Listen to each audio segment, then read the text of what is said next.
for coming and giving your time to this. I'm Gillian Morris. I have lived in community for about 8 years. I also grew up in a home that I realized in retrospect was actually super communal, in the sense that it was, on the face of it, a single family home, but we always had extra people living with us, like from a family of 5 who moved in with us for a couple months when they were renovating their home, which like inevitably would become a year, to study abroad students, or literally one guy that my dad met in line at the post office in 1982, and then his daughter ended up living with us for a while.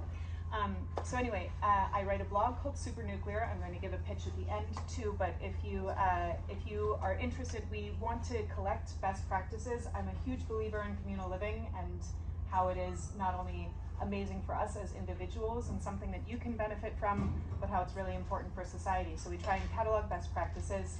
We have a small fund to pay contributors, and we would love to publish writing. We have a few contributors to Supernuclear in this room already, so thank you to them. And I currently live in a co-living space in Puerto Rico called Casa Chironja, so you should all come down and visit us sometimes.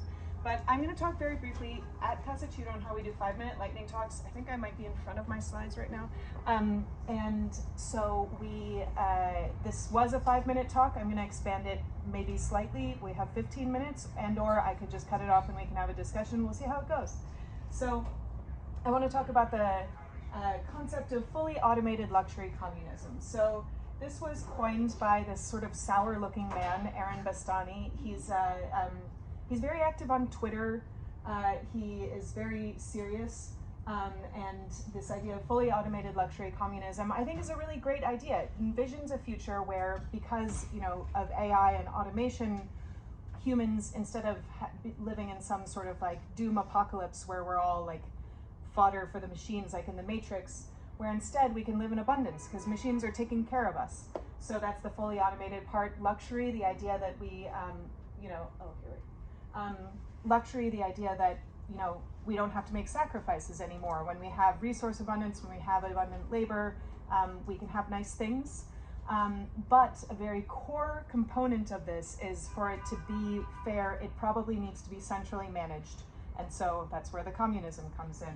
I know in America we don't really love communism in general, but I think there are some, just because it hasn't worked before doesn't mean it never will. However, this term didn't really, I think for a lot of reasons, partially because Aaron is very serious, and partially because of some other tweets that he had, there was a sort of countercultural movement that came up that said, instead of just fully automated luxury communism, we should have fully automated luxury gay space communism. And a lot of really wonderful memes have come up. You'll see them peppered throughout this presentation. So the addition of gay in space is just to make explicit a few things that a few people really want to make sure is part of this beautiful future that we're envisioning. So gay is a sort of short term for just basically tolerance of all sexualities, identities, things like this. And space is a sort of shorthand for scientific advancement, that we're going to live in an interplanetary society, that we're going to have advancements. We're not just going to sort of stay where we are. So I live in Casa Chironja, which is a co-living space. So I like to always think, how can we get closer to fully automated luxury gay space communism? We do try and automate as many things as we can, and I'll talk very briefly about some tools that we use to do that. We definitely have, I like to say, instead of a tragedy of the commons, we have an abundance of the commons. We have a lot of fun toys that are made economically viable by a lot of people just being able to be generous and, the economies of scale. And we do manage our funds centrally. That doesn't mean that everyone puts their full salary into the commune like a kibbutz, but we do have a certain amount of coordination. And so to do that coordination of our finances, we've primarily used a tool called Braid in the past. Very, very sadly, Braid is going out of business. I think literally 2 days ago it stopped working. But in good news, there is a new tool that I have been using for the last little bit called Persona. You're smiling like you know Persona. No, or yeah, I was just hanging with Reese. Okay. Right. They're in Dumble, right? I don't know where their office is, but yes. Persona is a great tool, but the idea is basically to pool funds and to be able, I have a whole thing, I'm not sure it's worth getting into of like exactly how we pool funds, but the idea is we always end up with some level of abundance, some level of extra after we pay for our needs and after we put money into a rainy day fund for periodic larger expenses.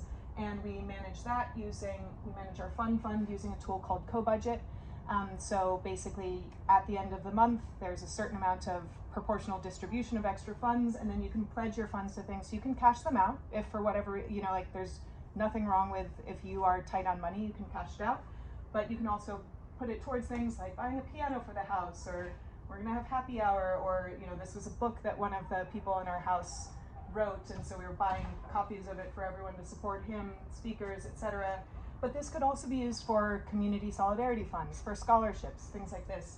So question I want to ask, and again, so many great memes, definitely look up fully automated luxury space communism, but how can we create this future? How can we make sure that the abundance that we get to enjoy living in community is shared beyond?